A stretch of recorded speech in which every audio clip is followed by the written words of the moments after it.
Praise the Lord. धन्यवाद पिता, धन्यवाद पुत्र, धन्यवाद पवित्र आत्मा। यही सुंदर सुजोग आमान प्रदान करथिबारु तुमर प्रशंसा हो, धन्यवाद हो। Hallelujah hallelujah. समस्त को जय जीशु। आसंतु यही साधारण कालर पंचम रविवार रे आमे माने सुसमाचार अध्ययन करिबा। माथि लिखित सुसमाचार अध्याय 5 पद 13 रु 16 जाए। तुम्भे जगतर ज्योति। जीशु निज प्रेरित मान कहिले, तुम्भे पृथ्वीर लवण। लवण जदि तार रुचि हराई बसे, को लवणाक्त करिबो किए? यह कौन सी कामरे आसे नाही। लोके को बाहर को निक्षेप करती एवं सेमानकर पद तले दली दियंती।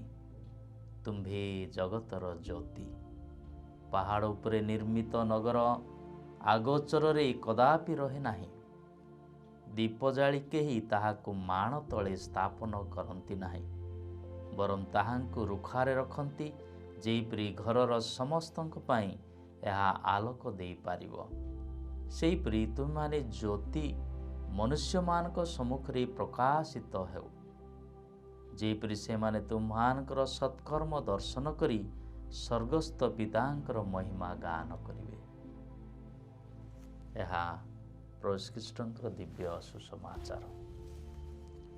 आसंतु प्रिय बापा माँ भाई भणी माने श्रोता बंधु, आज ही साधारण कालर पंचम रविवार रे आमे अति सुंदर विषय ध्यान करूछु, जगतर ज्योति, जगतर लवण। आज यही आधुनिक समाज रे आमानकर प्रत्येकଙ୍କ जीवन रे एक घड़ी संधि मुहूर्त आसी जाय अछि, जे आमे आने सदा सर्वदा अंधकार को अति मात्रा रे विनियोग करूछु, आदर करूछु। अन्य पक्षरे आलोक सत्यता को आमे माने दूरे देउछु, जारी फल रे कि समाज रे, पृथ्वी रे, व्यक्तिगत जीवन रे ए अंधकार अनेक प्रकार व्यतिक्रम आनी दे थाए। जीवनर खुशी आनंद लुटी नहीं दे थाए। एवं आमे माने एडे बड़ पिता ईश्वर को ख्रीष्ट निजे कहउछंती, मु जगतर ज्योति। आउ सेही जगत को जी अनुसरण करे से अंधकार रे वितरण करिवो नाही। तेणु आज प्रथम पठन जिसाय पवित्र ग्रंथरु पाठ यह आमान को सूचाए दे 58 7 रु 10 जे, तेबे तुम्भर ज्योति प्रभात तुल्य उद्भासित हेबाको अछि। यदि आमे ख्रीष्ट को अनुसरण करूछु, आमर चरित्र चेतना बुद्धि विवेक सकारात्मक रूप रे जाउअछि, तेबे आमे प्रभात तुल्य सबुदिन सबु परिस्थिति रे उद्भासित हेबा। आज आमे विकसित बा उद्भासित प्रफुल्लित उत्फुल्लित हो पारु नाहु, कारण प्रगाढ़ अंधकार रे आमर जीवन आज अल्टु पल्टु हेबारे लागि अछि। तेणु केतेबेले सेही ज्योति उद्भासित हेबो। आज प्रथम पठन आमे देखिलु, खिदितଙ୍କ संगे तुमर रोटी भोजन कर, आवास शून्य दरिद्रंको निज गृह रे स्थान दियो। आज यही काठरट समाज रे कंपटीशन सदा सर्वदा, एवं किए बड़ किए छोट किए कौन जे निजर प्राधान्यता स्थापन करि पारिबो, सेतिरे आमे समस्ते व्यस्त। केवल फेमस हेबा पाई, भाइराल हेबा पाई, बा ज्ञान रे शीर्ष रे पहुँचिया पाई, अर्थ रे समस्तंकर डोमिनियन करिया पाई, एवं काठथ्रोट मेंटालिटी रे हुक क्रुक कले बले कौशली आमे माने प्रियर भाई भणी माने कंपटीशन करि थाओ। किंतु आमर ईश्वर से प्रकार प्रतिद्वंदी बा से प्रकार प्रतियोगिता को से आह्वान करती ना। जे से प्रतिद्वंदी रे हारी जाउअछि बा विफलता अर्जन करुअछि, बास गृह शून्य, घर शून्य, ଆନନ୍ଦ ଶୂନ୍ୟ, ସାନ୍ତ୍ୱନା ଶୂନ୍ୟ, ପିତାମାତା ଶୂନ୍ୟ ଜୀବନଯାପନ କରୁଅଛି, ଯାହାର କିଛି ନାହିଁ, ଅର୍ଥ ନାହିଁ, ସମାଜରେ ଏକ ତଳି ତଳାନ୍ତ ହୋଇ ଜୀବନଯାପନ କରୁଅଛି, ସେମାନଙ୍କ ପ୍ରତି ଯଦି ତୁମେ ଆଲୋକ ଆଭାସ ପ୍ରଦାନ କରିବ, ସେଥିରେ ଆମେ ତୁମର ଜୀବନ ଜ୍ୟୋତିରେ ପରିପୂର୍ଣ୍ଣ ହେବ। ଅତି ସୁନ୍ଦର ବାକ୍ୟ। ଏବଂ ଆମେ ଶୁଣିବା ଆମର ସାମ ସଙ୍ଗୀତ 111 ମଧ୍ୟ ତାହା ପ୍ରଦାନ କରେ ଯେ ସୁଜନ ଧାର୍ମିକଙ୍କୁ କରି ଆଲୋକ ଦାନ। ସୁଜନ, ସୁଚରିତ୍ର, ସୁବ୍ୟବସ୍ଥା ଏବଂ ସୁନୀତି ଆଜି ପ୍ରିୟର ଭାଇ ଭଉଣୀମାନେ ତାହା ଅନୀତି, ଅନ୍ୟାୟ, ଦୁର୍ନୀତିରେ ରୂପାନ୍ତରିତ ହୋଇଅଛି। ଆମେ ଜାଣିଛୁ ଖ୍ରୀଷ୍ଟଙ୍କୁ ଅନୁସରଣ କରୁଅଛୁ, କିନ୍ତୁ ବେଳେବେଳେ ସମାଜର ଢାଞ୍ଚାରେ, ସମାଜର ନିୟମରେ ଏତେ ପରିମାଣରେ ମଜି ଯାଉଅଛୁ ଯେ ଆମେ ଭୁଲି ଯାଉଅଛୁ ଯେ ଆମେ ଆଲୋକର ସନ୍ତାନ ବୋଲି। ତେଣୁ ସୁଜନ ହେବାର ଅଛି, ସୁଜନ ହେବାର ଅଛି, ଯଦ୍ୱାରା ଆମର ଧାର୍ମିକତା ଅନ୍ୟ କୁଜନକୁ, କୃତ୍ରିମ, କୁଚିନ୍ତା, କୁକର୍ମରେ ଲିପ୍ତ ଥିବା ଜନସମାଜକୁ ଏକ ସୁଚେତନା, ଏକ ସନ୍ଦେଶ, ଏକ ଆଭାସ, ଏକ ଆଶା ସେମାନଙ୍କ ଜୀବନକୁ ସଞ୍ଚାରିତ କରିବ। ସେଇଟା ହେଉଛି ଖ୍ରୀଷ୍ଟଙ୍କର ମୂଳ ମନ୍ତ୍ର। କାରଣ ସେ ଧାର୍ମିକଙ୍କୁ କରେ ଆଲୋକ ଦାନ, ଦୟାବନ୍ତ, କ୍ଷମାଶୀଳ, ନ୍ୟାୟରେ ସମ୍ପନ୍ନ, ମୁକ୍ତ ହସ୍ତେ ଦରିଦ୍ରଙ୍କୁ କରିଥାଏ ଦାନ, ଗୌରବେ କରିଥାଏ ତା କର୍ମ ସମ୍ପାଦନ। ଏଇଟା ହେଉଛି ପ୍ରଥମ ପଠନ ଏବଂ ସାମ ସଙ୍ଗୀତ ଆମମାନଙ୍କୁ ସେହି ଚେତନା, ସେହି ବାଣୀ ପ୍ରଦାନ କରିଥାଏ। ଆଉ ଦ୍ୱିତୀୟ ପଠନରେ ଆମେ ଶୁଣିଲୁ କରନ୍ତି ମଣ୍ଡଳୀ ପ୍ରତି ପ୍ରେରିତ ପାଉଲଙ୍କ ପ୍ରଥମ ପତ୍ରର ପାଠ, ଅଧ୍ୟାୟ 2 ପଦ ସଂଖ୍ୟା 1-5। ସାଧୁ ପାଉଲ ସଦାସର୍ବଦା ନିଜର ଲୋକମାନଙ୍କୁ, ଯେଉଁ ମଣ୍ଡଳୀକୁ ଯାଉଥିଲେ, ସଦାସର୍ବଦା କହନ୍ତି ମୁଁ ମୋର ତତ୍ତ୍ୱ, ଜ୍ଞାନ, ବୁଦ୍ଧି, ପ୍ରଜ୍ଞା ଏବଂ ନିଜକୁ ମୁଁ ଆଡ଼ଭାର୍ଟାଇଜ୍ କରିକି ଏହି ବାକ୍ୟ କହୁନାହିଁ। ମୁଁ ସେଇ କ୍ରୁଶବିଦ୍ଧ ଖ୍ରୀଷ୍ଟଙ୍କୁ ମୋର ଜ୍ଞାନର ସର୍ବସ୍ୱ ମନେ କରେ। ମୁଁ ଆଜି ଯାହା କିଛି ହେଇଛି, ପରିବର୍ତ୍ତନ ହେଇଛି, ଜୀବନ ମୋର ସଞ୍ଚାରିତ ହେଉଛି। ଆପଣମାନଙ୍କୁ ଦିନେ ହଇରାଣ ହରକତ କରୁଥିଲି, ମାରୁଥିଲି, କେତେଜଣଙ୍କୁ ମୁଁ ଅନେକ ସମୟରେ ତାଡ଼ନା, ଦୁଃଖ, କଷ୍ଟ ଦେଇଅଛି। କିନ୍ତୁ ମୁଁ ବର୍ତ୍ତମାନ ମୋର ଯାହା ମୋର ପାଣ୍ଡିତ୍ୟତାରେ ଗର୍ବ କରୁଥିଲି, ମୋର ଜ୍ଞାନ ବୁଦ୍ଧିରେ ଗର୍ବ କରୁଥିଲି, ତାହା ସବୁ ଆଜି ଖଣ୍ଡନ ହୋଇଅଛି। ଆଉ ମୁଁ ସେହି ପରିମାଣରେ ନିଜକୁ ନମ୍ର କଲି, ଯାହାରି ଫଳରେ କି ଖ୍ରୀଷ୍ଟଙ୍କର ଜ୍ଞାନ, ଖ୍ରୀଷ୍ଟଙ୍କର ଆଲୋକ, ଖ୍ରୀଷ୍ଟଙ୍କର ଜ୍ୟୋତି, ଖ୍ରୀଷ୍ଟଙ୍କର ପ୍ରେମ, ସେହି କ୍ରୁଶବିଦ୍ଧ ଖ୍ରୀଷ୍ଟ ଆଜି ମୋ ଜୀବନକୁ ଉଦ୍ଭାସିତ କରୁଛନ୍ତି।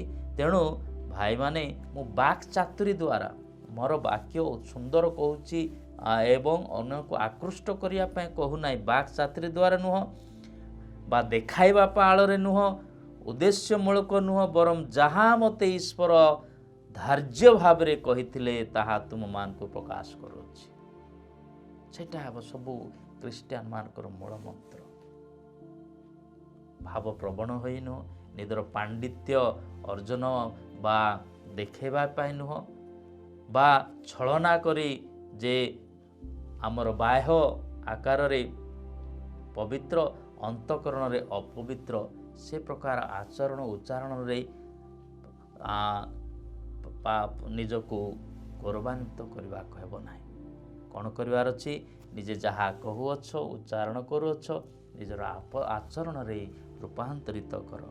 ତେଣୁ କୌଣସି ବିଷୟ କେବଳ ଯୀଶୁଖ୍ରୀଷ୍ଟଙ୍କର ସେ କ୍ରୁଶବିଦ୍ଧ ଖ୍ରୀଷ୍ଟଙ୍କୁ ପୁଣି ତାହାଙ୍କୁ ତୁମମାନଙ୍କୁ ଘୋଷଣା କରି ମୋର ସମ୍ପୂର୍ଣ୍ଣ ଜ୍ଞାନ, ବୁଦ୍ଧି, ତତ୍ତ୍ୱ, ଶକ୍ତି, ବଳ ତୁଚ୍ଛ ସେହି କ୍ରୁଶବିଦ୍ଧ ଖ୍ରୀଷ୍ଟଙ୍କଠାରେ।